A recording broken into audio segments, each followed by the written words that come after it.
This evening with breaking news out of the Santa Cruz Mountains, where a brush fire that broke out overnight has now grown to more than 200 acres.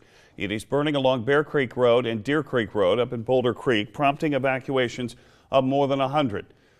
The latest from CAL FIRE says the fire is up to 225 acres with 5% containment. At least 4 homes have been destroyed.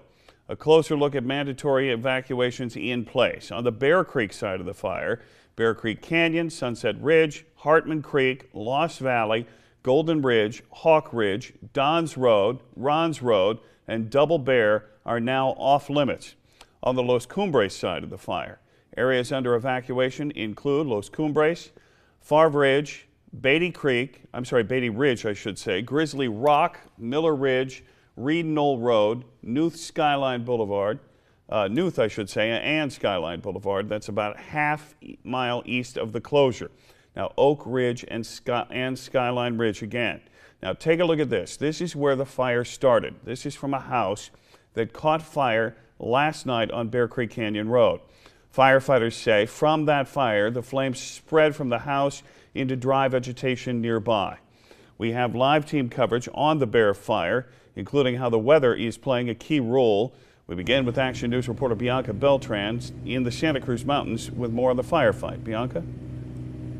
Well, Dan, this is something that people have been dreading, especially seeing the destruction caused by fires in Northern California. In just a few minutes before the newscast, I spoke to a woman who said her home survived one of the fires in Santa Rosa, and tonight she's hoping that her home here in the Santa Cruz Mountains will still be standing in the morning.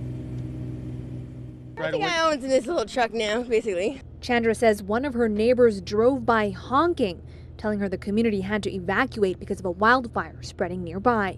We live on one of these side streets that has no exit, so I had already gone to the top and literally the fire was already to the road. There was no going out. The fire started at a structure on Bear Creek Canyon Road. All that remains is debris and the shells of several cars, vans, and a bulldozer. The flames spread, putting dozens of homes at risk. I mean, it was a big orange glow, and you could see flames. Christy received the call at 4 in the morning. The fire could be seen from her parents' house in Boulder Creek, and she rushed to help them move their animals to safety. So it's just been a crazy morning. For firefighters, it has been tough. Several of them injured on the job as they tackled the rugged terrain. As you can see behind us, it's very steep, very inaccessible, and we're doing the best we can.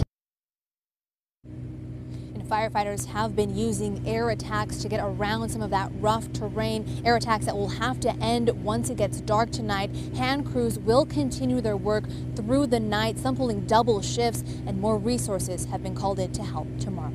Reporting in Boulder Creek, Bianca Beltran, KSPW, Action News 8. Bianca, thank you. Our Chief Meteorologist Lee Solomon is here with a look at the weather conditions. They've got about 250 firefighters on this. Yeah, very unlike when the Napa fire started. We have light winds, and we're done with the offshore flow, and we have more humidity as well. Not to say that the fuels aren't super dry, because of course they are. We haven't had rain in many, many months. Let's take a look at the view first and check in on the smoke that is mixing with the overcast that we have over in Santa Cruz. We'll get to the air quality here in just a minute. Temperatures are down at the coast, upper 50s right down in Santa Cruz, and then 81 in Gilroy. Of course, the fire is right in between up in the Santa Cruz Mountains. There are some stations up there that we check in with. Relative humidities are way up from where they were yesterday at this time. Yesterday, we were looking at 15–20% at the coast. Now we're up to 65% in Santa Cruz. Still some dry air inland, though. And of course, the fire is sort of in between those two zones. So they're doing okay in terms of relative humidity, and it will come up overnight tonight. Winds are light and variable. I mean, my goodness, one of our lightest wind days in a while, so that's good news. At the fire itself, it's a little tricky in terms of the winds.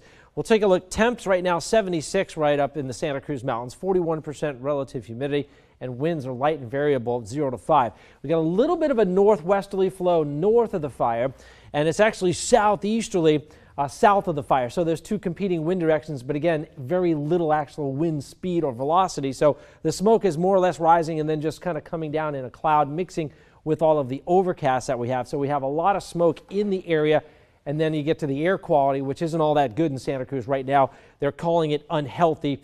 Best to shut up all the windows, and if you got an air purifier, put that on. Otherwise, smoke is getting into Hollister. It is getting into Salinas and across the peninsula. We got moderate air quality there. So all in all, we're still doing okay. And hopefully, if they get this under control in the next 24 hours, air quality will start to improve. Dan? All right. Thank you very much. Appreciate it, Lee. We'll get more from you in a bit.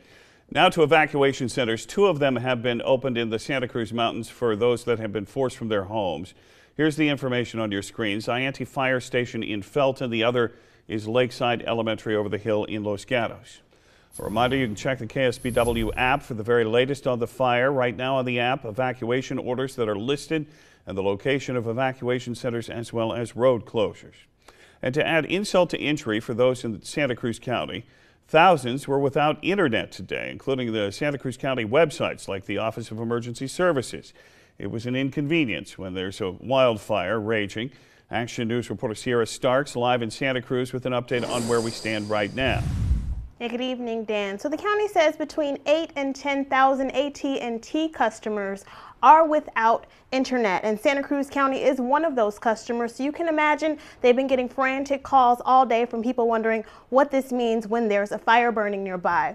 So this all started when a fiber cable was cut near San Jose. The county website has been down, but there's good news here. The county does not use its website to post emergency or evacuation information.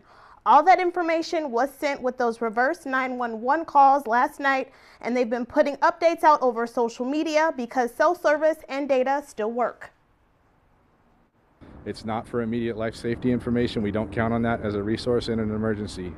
So we will do press releases. We'll work with local media. What we always tell people is during an emergency, such as the winter storms or the Loma fire, just check your local TV station, your local radio station, or your fine local websites. Cell service was working all day long. You could go there and check out what's happening. They've done a fine job getting the information out today. Now, Santa Cruz County has found a workaround to the problem, so the county websites are back up for the most part. It's just AT&T customers will still not be able to access it. I have AT&T and I checked a couple minutes ago. But again, they are not posting any of this emergency updates or this evacuation information to their website. They are sending it out over social media. Dan. All right, very good. Thank you. Appreciate it, Sierra. The county says full internet service should be restored to the county's AT&T customers, maybe by late tonight.